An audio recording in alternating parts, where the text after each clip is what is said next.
오늘 우리 말씀 전해주실 박조준 목사님 소개하도록 하겠습니다. 제가 먼 벨지에서만 보고 가까이 뵌 적은 처음이었는데 어제 같이 저녁 식사를 하면서 정말 많이 놀랐습니다.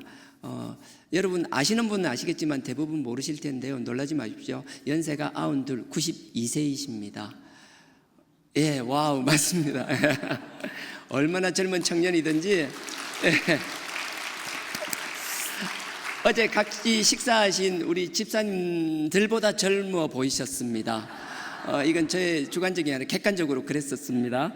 예, 그래서 너무 감사하고요. 우리 박 목사님 서울대학교 물리과 졸업하시고 장로회 신학대학교에서 신학대학원 졸업하시고 미국 프린스턴 신학대학원에서 졸업을 하시고 미중 아주사 퍼시픽 대학에서 문학 박사를 받으셨습니다.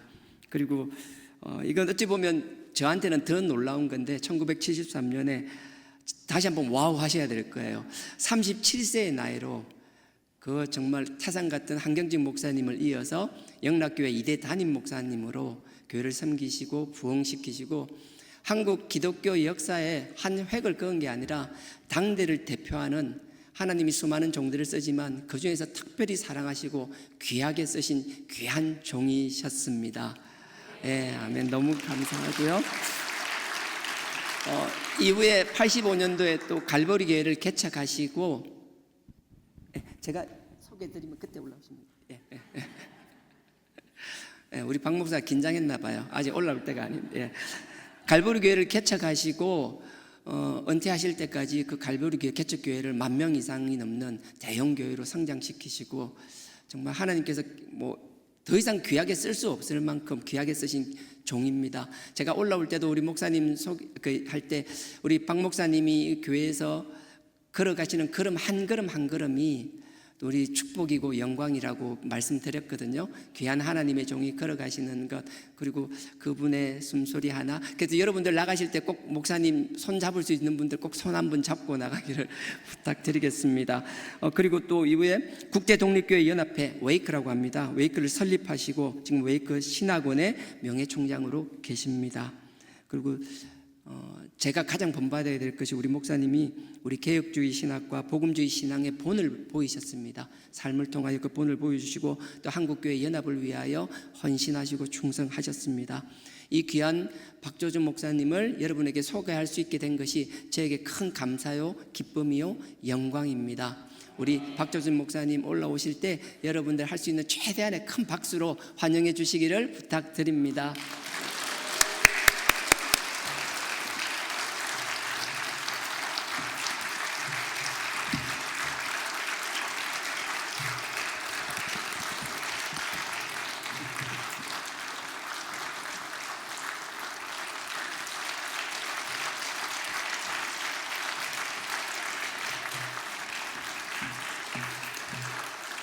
반갑습니다.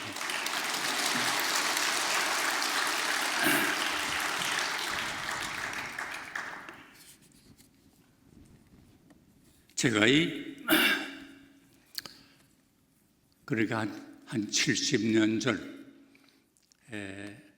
한국 동란 때 부산으로 피난 와가지고 저 용두산이라고 여러분 다 아시겠죠? 용두산 거기에는 그 피난민들이 호가 바꾸 짓는 거 아니고 미국분들이 쓰는 레이션 박스가 있었는데 그 안에가 기름기가 있어가지고 비가 맞아도 그 안에 들어오지 않아요. 그래서 막대기 걸어놓고 거기다 레이션 박스를 쏘놓고 그걸 집이라 해갖고 넣어서 한 두어 평 되는데 거기서 살면서 피난 생활을 했습니다. 부산 분들이 참 인심이 좋아서 그 고향 또 나온 사람들 불쌍하다고 해서 물도 마음껏 기록하라고 그러고 그래서 그래가지고 편의를 보아주어서 나는 이 부산에 대한 인상이 아주 좋습니다. 참 부산 분들 좋은 분이다 이렇게 생각하고 고맙게 생각하고 아직도 그 은혜를 잊지 못하고 있습니다. 저는 피난민 생활할 때 아무것도 없이 내려왔으니까 뭐저 가난해도 그 이상 가난할 수는 없었을 거예요. 그래서 보스톡에 있는 학교 고등학교를 다니면서 학교 갔다 와서는 해지기 전까지 국제시장이라고 있는데 거기서 박스를 하나 만들어 가지고 미군들이 쓰던 그 조각이 감는 그걸 바퀴로 해가지고 멸치를 이제 파는 걸 무슨 가게가 있는 것도 아니고 그냥 있는 데서 이렇게 봉지를 만들어서 봉지를 이렇게 만들어 가지고 여기다가 멸치를 담아가지고 그때는 또 과장을 해서 전봇대 같이 높은 멸치 한 봉지에 100원 뭐 이제 이러면서 이제 파리가 아줌마들이 지나가면서 야, 그 멸치 장사하기는 아깝다 뭐 이제 그러면서 지나가서 장사를 했어요. 그리고 또 밤에는 그때 뭐 특별한 요새처럼 좋은 과자들 쿠키가 없었으니까 땅콩을 벗기면 그 하얀 속이 나오는데 그걸 설탕에다가 설탕물을 끓여서 거기다가 땅콩을 집어넣고 비비면 그걸 말리면 하얗게 돼요. 그것도 달고 또 고소하고. 그래서 그걸 내각기라고 그랬는데 광복동 그 고리 좀 복잡한데 그 고리 한 모퉁이에다가 카바이트 불을 켜놓고 내각기를 하고 대학 가는 준비를 공부를 하고 또 사기 원하는 사람은 지금 팔고 그렇게 이제 밥을 지내고 했어요. 그때 제일 부러웠던 게 이렇게 추운 겨울이 되면 그때는 다방이지. 다방에서 여자들이 그 왜 나이롱 양말만 신고 다리 다 드러내고 나이롱 양말 신고 지나가는데 이야 저분들은 어떻게 춥지 않나? 나는 추워서 벌벌벌벌 떠오르는데 그때 생각이 아직도 서운해요. 근데 그래서 이제 대학이 서울로 올라가기 위해서 난 올라가서 가정교사도 하면서 이제 고생스럽게 공부를 했는데 그때가 70년 전이에요. 얼마나 참 하나님의 은혜로 오늘까지 살게 된 것도 감사한지 몰라요. 지금 우리가 연말이 돼서 이제 내 다음 목요일이 크리스마스가 되는데 크리스마스 때는 이제 목사님 설교했을 거고 저는 이제 금년 2025년이 이제 마지막 때가 되잖아요. 그러니까 마지막 때가 되면 다 결산하는 때가 되는데 우리가 신앙생활을 하는데 어떻게 바로 결산하나 이런 생각을 하면서 우리 모두가 다 하나님의 주님의 심부름꾼이다 하는 걸 생각했으면 하고 이 자리에 섰습니다. 사도 바울이 밀레도에서 교회 모든 지도자들을 모셔놓고 자기가 이제 떠나게 된 것을 얘기하면서 내가 여기 와 있는 동안에 여러 가지 비난과 모략과 중상과 오해와 어려움이 많았지만 나는 한 가지 모든 걸 참으면서 그리스도의 복음을 전하는 일을 힘써왔다고 하면서 내가 지금 심령의 매임을 받아 예루살렘으로 가게 됐어요. 그런데 거기서 무슨 일을 당할지는 모르겠어요.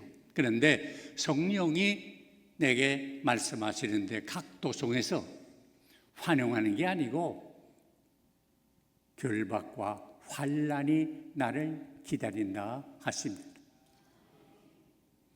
난 오늘 여기 주가락교회 오면서 아까 차를 타고 오는데 성도님들이 수십 명이 와서 이렇게 막 환영을 하는데 난 또 그렇게 환영받아보기 처음이에요. 너무 감사해요. 바울은 그 반대예요. 가는 곳마다 결박과 환난이 나를 기다린다 하시나 나의 달려갈 길과 내가 주 예수께로부터 받은 사명이 있는데 곧 하나님의 은혜의 복음을 증거하는 일을 마치기 위해서는 내 생명을 조금도 귀한 것으로 여기지 않겠습니다 하는 아주 비장한 각오를 필요하는 장면이에요.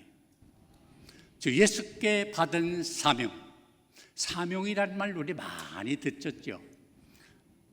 잘 아시죠? 사자는 한문으로 말하면 심부름할 사자, 명자는 목숨명, 심부름하는 목숨이 곧 사명이에요. 누구 심부름? 우리는 하나님의 심부름을 하는 거예요. 소설의 철학자였던 칼 헬티는 그런 말을 했어요. 사람이 나서 자기의 사명이 무엇인 걸 깨닫는 것처럼 행복하고 만족하고 감사하고 긍지를 가질 수 있고 보람되고 의미 있는 것이 없다라고 말했어요. 우리 사람이 사는 건 다 똑같아요. 꼭 같은 거 밥 먹고 같은 옷 입고 같은 차 타고 같은 집에 살고 다 그러지만은 삶의 질이 사명감을 가지고 사는 것과 사명감 없이 사는 것은 하늘과 땅이에요. 하루를 살아도 사명감을 가지고 살아야 돼요. 거기 보람이 있어요. 거기 의미가 있어요. 거기 긍지가 있어요. 거기 행복이 있어요. 거기에 만족이 있어요. 우리 예수 믿는 사람들은 나는 하나님의 심부름을 하기 위해서 여기 왔다 하는 걸 꼭 깨닫고 사는 게 아주 아주 중요합니다.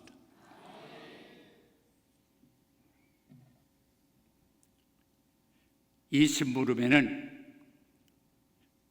중요한 것도 있고 덜 중요한 것도 있다라고 말하는 사람이 있는데 아닙니다. 심부름은 똑같이 중요합니다. 구별은 있습니다. 이런 심부름, 저런 심부름 구별은 있지만은 중요하기는 똑같습니다. 가령 우리 교회로만 해도 여러 직분 있잖아요. 목사님도 계시고, 혹장로님도 계시고, 집사님도 계시고, 권사님도 계시고, 평시도도 계시고 한데 누구는 높고 누구는 낮은 게 아니고 다 직분이 구별된 것 뿐이지 누구는 중요하고 누구는 덜 중요하다? 아니에요. 똑같아요.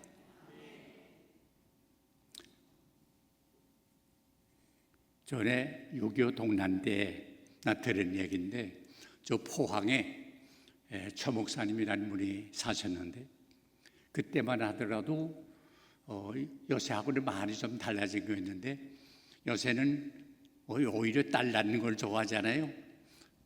그런데 그때는 아들을 낳아야 며느리 대접을 받았어요. 소위 남존 여비 사상이 있었어요. 그러니까 그 문화 속에서 살다 보니까 목사는 똑같잖아요. 가정을 이루어서 애를 낳는데 첫 딸을 낳았어요. 그러니까 목사가 그저 하나님 보니 감사합니다 하면서도 다음에는 아들 주실 줄 믿습니다 하고 기도했어요. 두 번째 또 딸을 낳았어요. 그래서 하나님 감사합니다. 두 번째 딸을 주셨는데 세 번째는 틀림없이 아들을 주실 줄을 믿습니다 하고 기도했는데 세 번째 또 딸을 낳았어요. 그러니까 대개 어떻게 되는 거 아니 딸 한 서너쯤 낳으면 그저 아들 낳을 때까지 나보자. 그래서 아들 낳는데 네 번째, 다섯 번째, 여섯 번째, 일곱 번째까지 딸을 낳았어요 요새.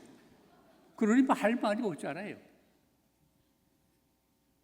근데 이 애들이 목사님 생활이 넉넉한 것도 아닌데 자라기는 왜 그렇게 잘 자라는지. 감기 한 번 안 걸리고 양말 신지 못하고 자라도 감기도 안 걸리고 무럭무럭 자라났어요. 그러다가 6.25 동란이 생겼어요.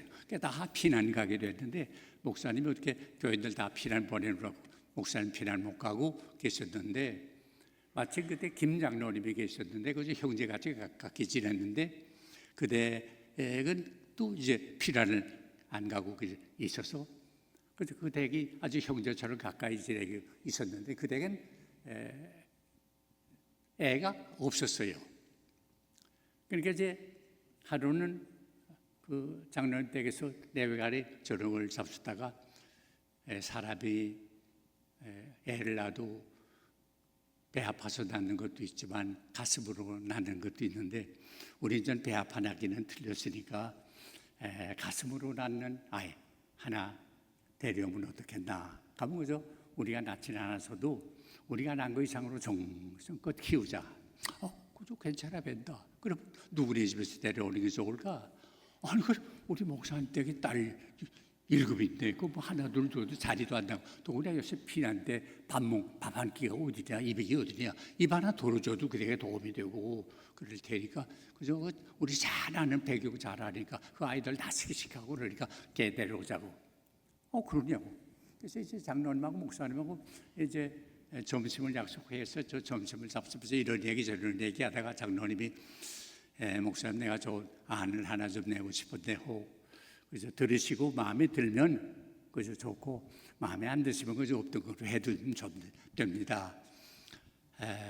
우리 가정에서 어쨌든 이런 얘기가 있어서 목사님 댁에 그 딸 하나 우리한테 주시면 그저 우리가 목사님 이상으로 정성을 다해서 키울 테니까 하나 주시면 어때요? 그럼 또 솔직히 목사님의 9 식구 중에 하나 입돌면 그만큼 도움이 되고 올 테니까 그저 돕기도 할 겸 어떠세요?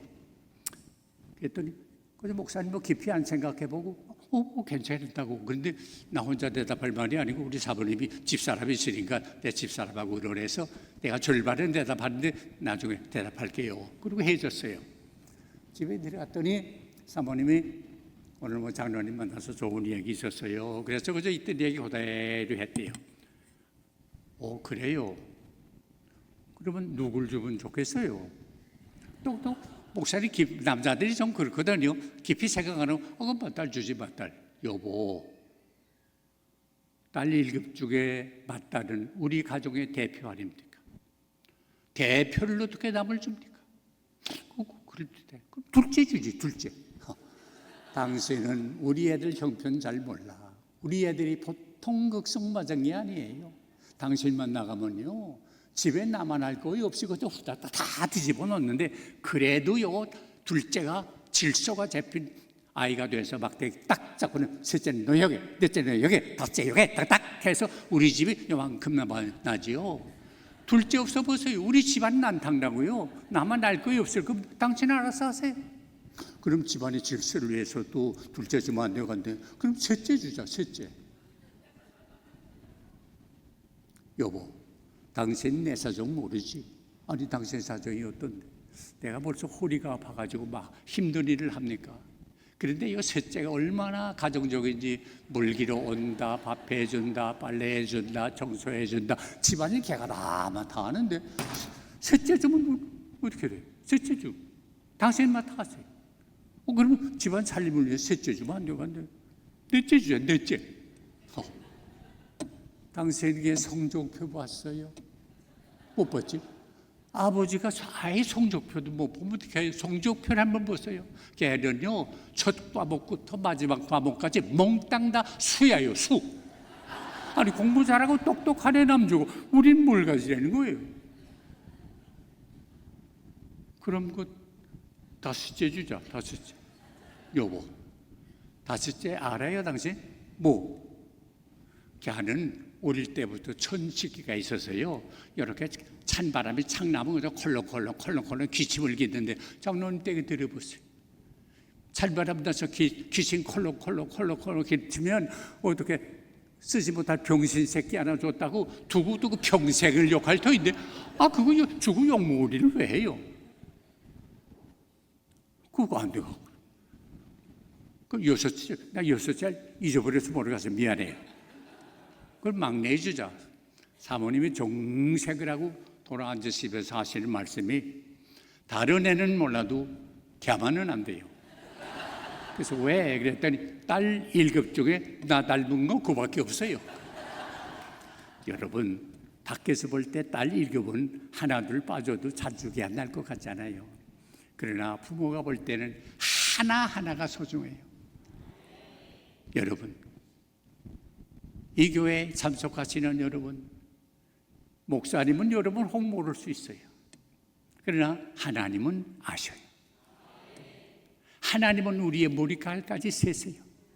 우리 한 사람에 대한 소원과 기대를 가지고 역사하시는 요긴한 중요한 소중한 존재인 걸 믿으시기를 바랍니다. 우리 모두가 하나님 앞에는 다 중요합니다. 우리의 맡은 일도 무슨 일을 맡았든지 다 중요합니다. 나라의 큰 심부름 맡는 사람을 뭐라 그래요? 대통령을 대신해서 워싱턴 DC에 가는 심부름 하는 사람 뭐예요? 대사, 큰 심부름 한다 그랬어. 특별한 심부름 맡아갖고 외국에 파견되는 사람 누구라 그래요? 특사. 몰래 스파이로 가는 그 심부름꾼을 뭐라 그래요? 밀사. 다 심부름하는 거예요. 우리는 하나님의 심부름꾼이에요. 여러분, 심부름을 맡길 때 아무한테나 맡겨요?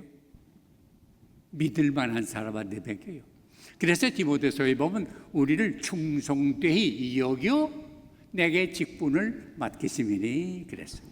하나님의 인정을 받는다는 거, 이거 얼마나 소중해요. 사람끼리도 누가 인정해주면 기분이 좋잖아요. 무시하는 것보다. 우리는 하나님의 인정을 받아서 이렇게 귀한 책임을 진 거예요. 그러면 이 부르심에 우리는 어떻게 해야 돼요? 하나님이 영어로 말하면 소명을 부른다. 콜링이라는 말 써요. 하나님이 불러요. 이사야서도 그랬죠. 우리를 위해서 누가 갈고 하고 불렀어요. 그랬더니 이사야가 뭐 그랬어요? 내가 여기 있사오니 나를 보내주세요 하고 대답했죠. 이걸 영어로 하면 리스판스라고 그래요. 응답해요. 그러면 하나님이 응답하는 사람에게는 이 일을 행할 수 있는 능력을 줘요. 에빌리티를 줘요. 뭐 이거 쉬운 용어니까 다 아시지만 리스판스라는 말과 에빌리티라는 말을 붙여보세요. 리스판시빌리티라는 말이 돼. 뭐예요? 책임.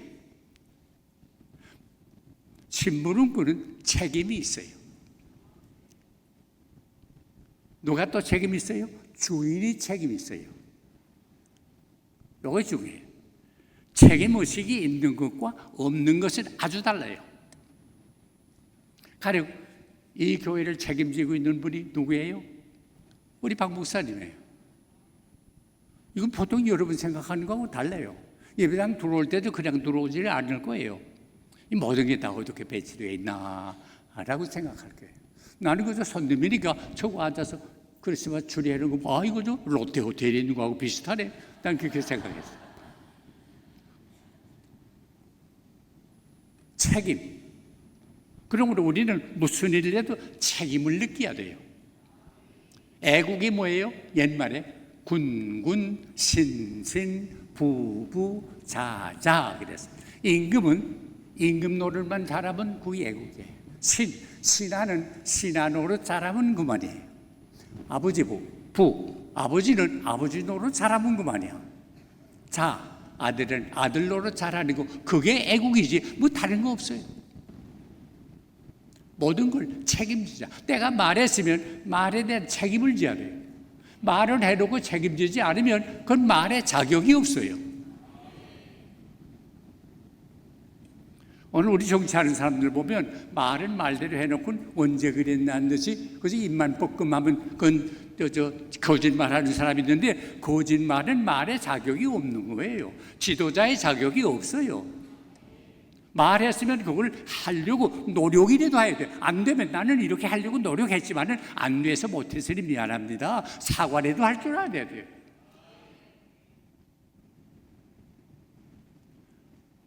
이 주하나교회 성도 여러분, 각자가 내 책임을 느끼고 책임을 바로 감당하게 되면 주인의식으로 살면 이 교회가 완전히 달라질 줄로 믿습니다.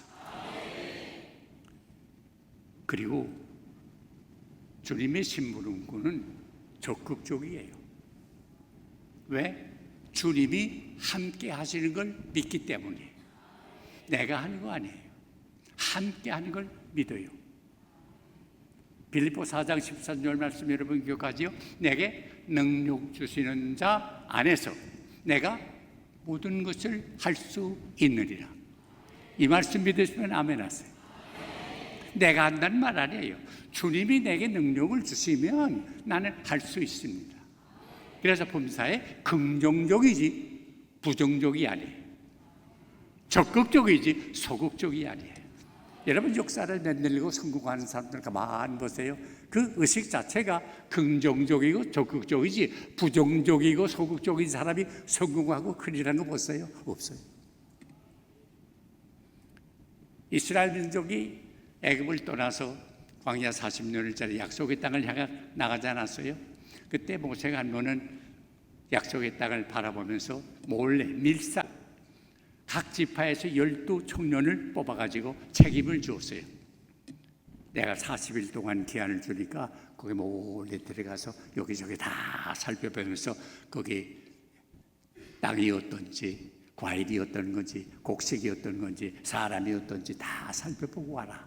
40일 기한을 준다. 그래서 이 12사람이 각 지파를 대표해서 거기 가서 다 보고 돌아오면서 모든 사람들이 지켜보는 가운데 말하자면 보고 대회를 했어요.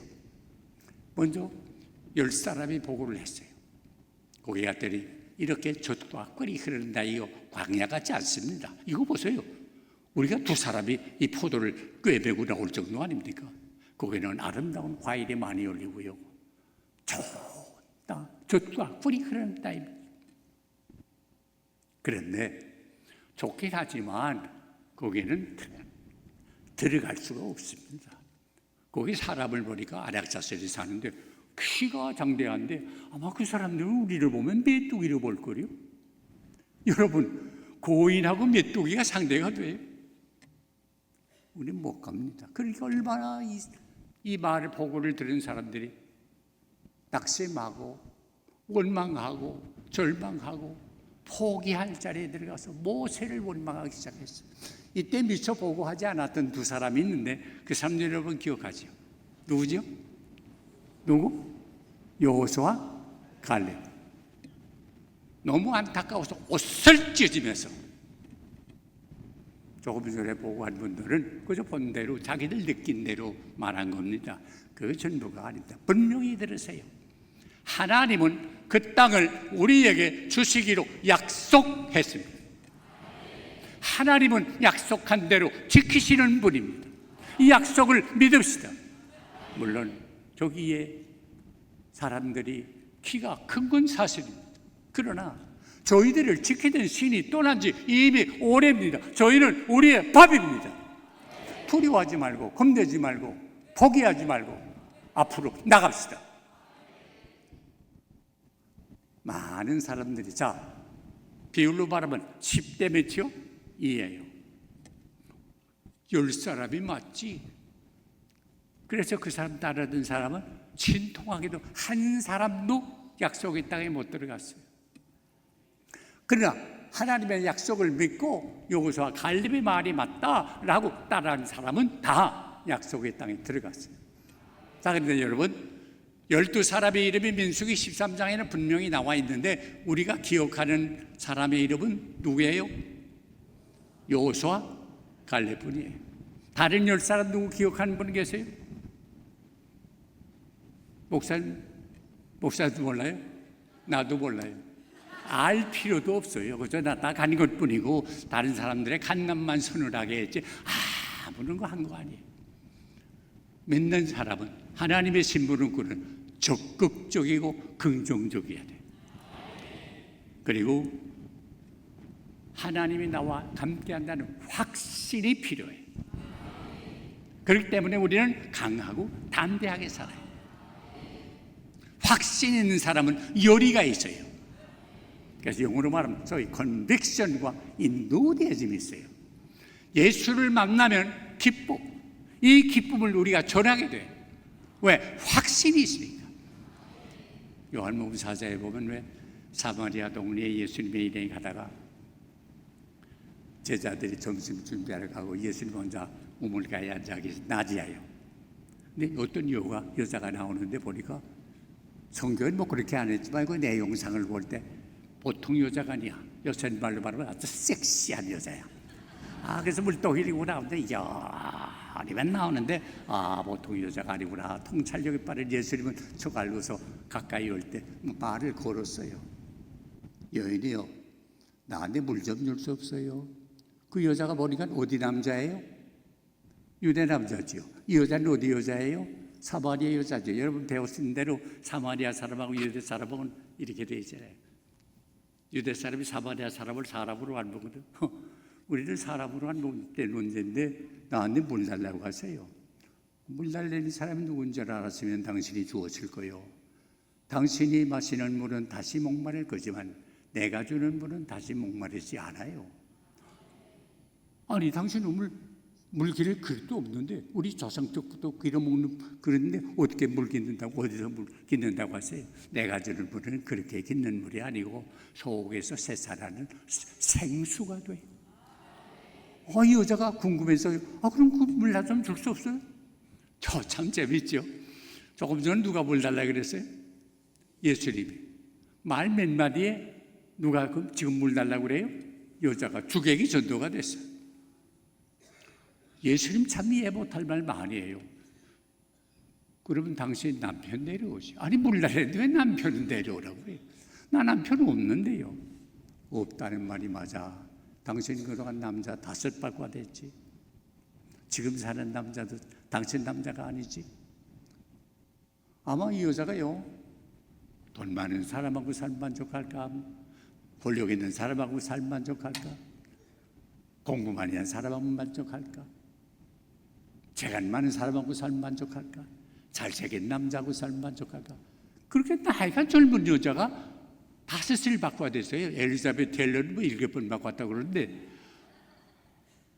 이걸 주님께 알려준 게 이 여자가, 당신은 메시아입니다. 메시아입니다. 뭐요? 주님이십니다. 이 여자가 왜 낮에 물길로 나왔어요? 거기는 아침 저녁 아니면 낮에는 물길로 못 다녀요. 더워서. 그러니까 남의 눈 피하여 다니는 여자인데 예수님을 만나고 나서 메시아입니다 하는 순간에 보세요. 마음속에 기쁨의 샘이 솟아나는, 감당할 수가 없어. 물동이 다 놔두고 뛰어가서 동리에 들어가서 내가 메시아 만났다, 메시아 만났다 증거하게 된 거 아니에요. 확신이 생겼대. 여러분, 이 자리에 계신 여러분 한 분이 예수님을 이 크리스마스 계절에 꼭 만나면 확신이 생기고 기쁨이 넘쳐. 이 기쁨은 다른 사람한테 전하게 돼. 교회에서 전도하라고 해서 아무리 해도 안 돼요. 내게 정말 이런 확신이 생기면 전하지 않고는 못 견뎌요. 주님의 심부름은 이렇게 확신과 열의를 가지고 하는 거예요. 그리고 주님의 심부름 한 사람은 최선을 다해요. 고린도전서 4장에 보면 맡긴 자에게 구할 것은 뭐라요? 충성이라. 많이 하라. 그 아니야. 충성이라. 충성이 뭐예요? 한문으로 말하면 말씀은 별에 이룰 성자 쓰고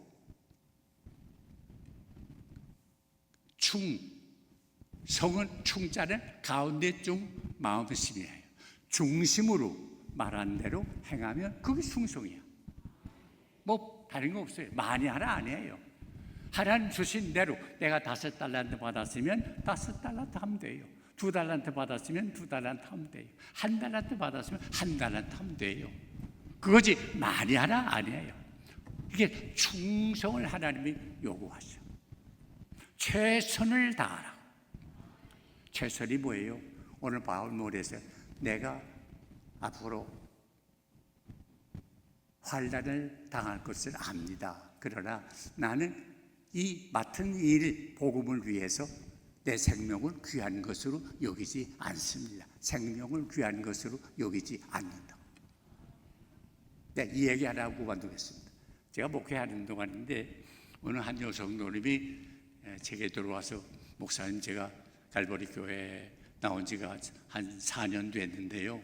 사실은 제가 부산 저 서면이 롯데호텔 서면이 있죠. 서면에서 한 10년 동안 신앙생활을 하다가 왔어요. 근데 교육자님들을 한번 좀 대접을 하고 싶은데 언제 한번 좀 시간 맞춰서 오시면 좋겠어요. 그래서 이제 우리 다른 부목사님들하고 일하는 직원들하고 같이 시간을 맞춰가지고 그 댁을 갔더니 하여간 음식을 재료로 놨는데 상에다가 뭐 접시에 다 우리 다 한국 부인들 또 이렇게 무덕무덕 싸는 걸 좋아하잖아요. 다 복이 다 있지 먹지를 못하겠어 가요.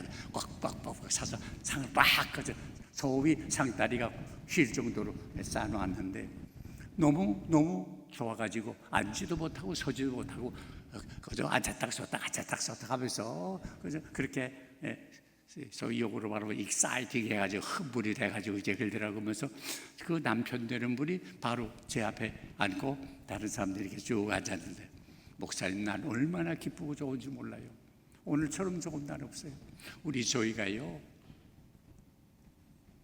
부산 소멸에서 조폭 두목했습니다.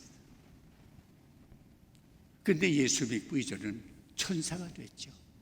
하여간 그때는요, 밥을 정성껏 내가 해줘도 잡수다가 기분 조금만 나쁘면 그저 밥상 제대로서 대분장인데 딱 내던지기 한 주일에 2-3번 그랬어요. 그러던 우리 지금 천사가 됐죠. 그러니까 그 마무리 지나간 일이지만은 그거 뭐 자랑스러운 건 못되니까 남편이 얼굴이 새빨개져 쓸데없는 얘기 돼. 지나가는 얘기 하는 거지 뭐 지나가는 얘기하면 남 창피해진다고. 그러니까 그러면서 또 하는 말이 자기는 그래서 무슨 말인가 했더니 나중에 알고 보니까 그 부인은 그 서면 지역에서 여자 깡패 두목.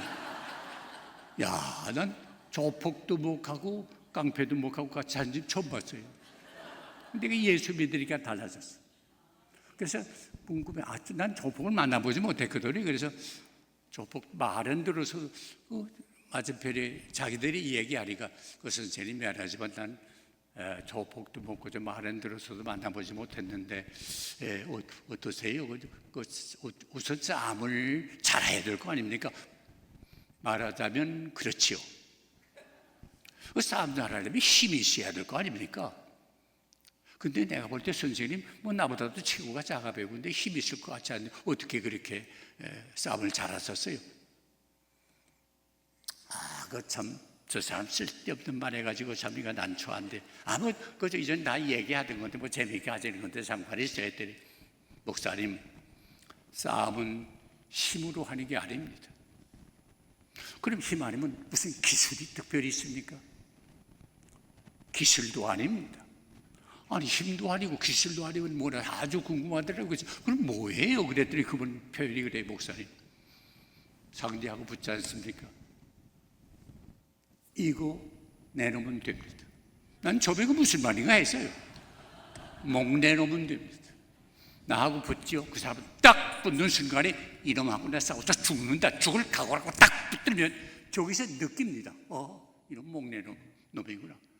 아무리 덩치 커도 나한테 앞에 무릎을 꿇으면서 앞으로 형님으로 모시게 될 겁니다. 형님으로 모시겠습니다. 이렇게 하는 겁니다. 난 그 말을 듣는 순간요, 부흥에 10번 참여한 것보다 은혜 더 많이 받았어요. 생명 내놓자. 여러분 분명히 들으세요. 이제 다가오는 2026년 아주 어렵습니다. 지금 많은 전문가들은 경제가 IMF 때보다 더 어려워질 거라고 지금 걱정들을 하고 있어요. 나 어떻게 될지는 모르겠으나 어려운 건 사실이에요. 그러나 이 어려움을 어떻게 이겨내나? 이거 죽을 각오하면 못할 일 없잖아요. 이게 최선이에요. 최선 다하면 하나님의 마지막 날이에요. 내낀 거로 끝나지 않아요. 계산하자 할 때 착하고 충성된 종아, 내가 작은 일에 충성했으니 큰 것으로 내게 맡긴다. 내 즐거움에 참여할지어다. 칭찬받는 하나님의 귀한 심부름꾼들 되시기를 바랍니다. 하나님 아버지 감사합니다. 우리는 부족하지만은 주님이 우리를 충성되다고 인정해 주어서 이런 귀한 심부름을 맡겨주신 거 감사합니다. 이 직분, 이 귀한 심부름 잘 감당할 수 있도록 도와주옵소서. 책임있게 감당하게 하시고 긍정적으로 적극적으로 감당하게 하시고 확신 가지고 감당하고 최선 다해서 나중에 칭찬받는 귀한 심부름꾼들 다 되게 하여 주시옵소서. 예수님의 이름으로 기도하옵나이다. 아멘.